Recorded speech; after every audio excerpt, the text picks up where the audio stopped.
In this video, we're going to be covering the Trimble RealWorks 2025.10 release. Let's go ahead and take a look at the release notes online. So you'll notice here that the software is available as of July 15th, 2025, and we're going to take a look at the PDF release notes here. It is required to have a perpetual license that warranty expiration date is July 1st, 2025 or later, or a current subscription. So here are the new features. Today we're going to focus on target height for extraction. We're going to focus on importing YXZ or XYZ coordinates. We're going to focus on export annotations to CSV. And finally, the scan to model alignment or point cloud to model alignment. So here we are in Trimble RealWorks, and we have an example scan here, a skate park in Colorado.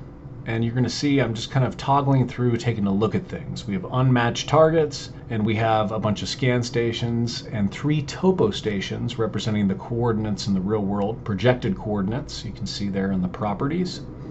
And what we need to do is we want to illustrate the auto extract targets function. I'm going to go ahead and get out of station-based mode and go into the actual examiner mode.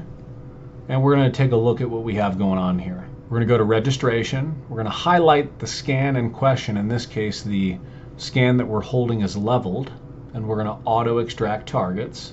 And here we have the ability to put in a target height. Let's say, for example, 2-meter rod, 6.562 feet is your typical target to a flat white checkerboard target. That is now new, where you can specify that as the default. So it's looking for heights that are about 2 meters off the ground. Now we're opening up a XYZ file or YXZ file, and we're going to change the drop down to YXZ or XYZ ASCII. This is a new piece of functionality. We're going to bring in this file. We could specify the units.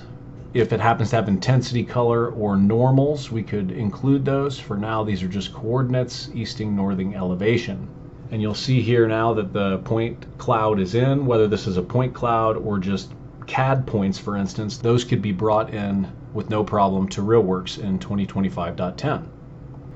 Now let's go ahead and look at the example of how we can export annotations as a CSV. You notice I've got 3 annotations here: TV monitor, a start point location, and a lower door hinge that were entered as annotations within RealWorks. And let's say we want to export those. So we select them all. We go to Home, Export, and then choose Export Annotations as CSV. And then we decide where to save that. This is another piece of new functionality here in RealWorks 2025.10. When we go to Export, we could choose a frame if we had one different than Home, and we could choose our units, and we can hit Export. Now let's go ahead and review that in Excel. So we'll go ahead and go to the folder where we exported, and we will double click and open up the Excel spreadsheet. So you'll see here that we have the annotation name, northing, easting, elevation, and feet, because those are the units that we chose, the description, and what station it's associated with it, and that station's associated color. Now let's take a look at the model to cloud alignment tool. You can see there in the inspection ribbon under project.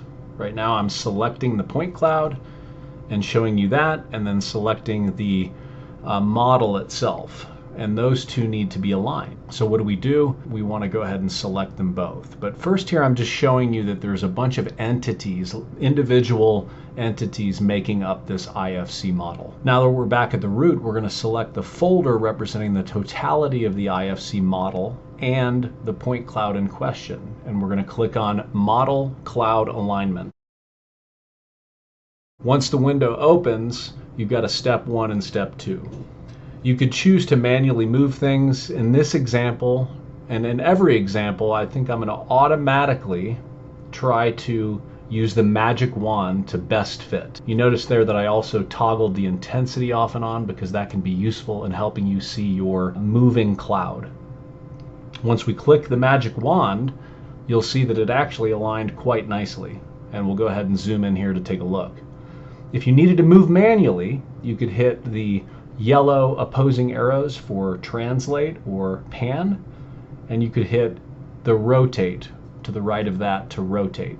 Now we're clicking refine just to finalize that and apply to save the coordinates so that those two match. This is the final piece in this video. whereby we're showing you how to align a model to a scan in RealWorks 2025.10. Thanks for joining us for another AllTerra Central Technical video. Until next time.